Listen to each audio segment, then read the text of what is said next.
100 years after humanity vanished, 3 robots set out to explore the ruins of Earth. They wanted to uncover what really caused humans to go extinct. Inside an abandoned gym, they witnessed something unbelievable. 2 students were so terrified of the world ending that they chose to swing from the ceiling beams. Chip instantly powered on his camera. Just then, Rusty froze. He had spotted something. They rushed over. It was a basketball. But what were humans supposed to do with this thing? Rusty picked it up and tried to get Stilts to act human and play with it. Stilts couldn't have cared less. He just lifted it and let it fall.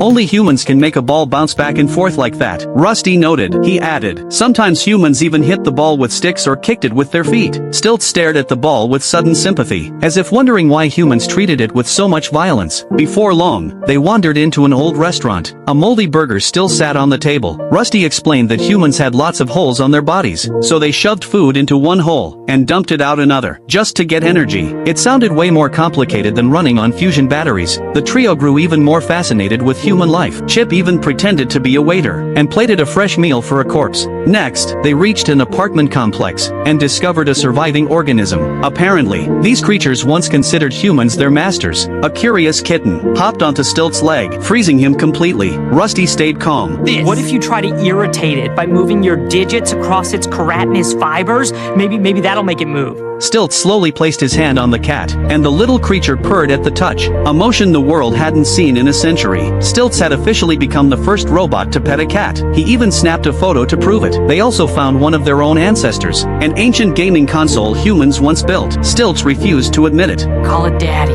But after ripping a component out of the old device and installing it into himself, he suddenly worked better. Their journey continued, and the kitten kept following them. Soon they reached the final stop on their apocalypse tour, a nuclear bomb. Humanity might have been wiped out by this very device, but Chip, with his massive database, had another theory. Their belief that they were the pinnacle of creation, that caused them to poison the water, kill the land, and choke the sky. In the end, no nuclear winter was needed, just a long, heedless autumn of their own self-regard. While they argued, the kitten spoke up behind them. Yes, once we could open up our own tuna cans.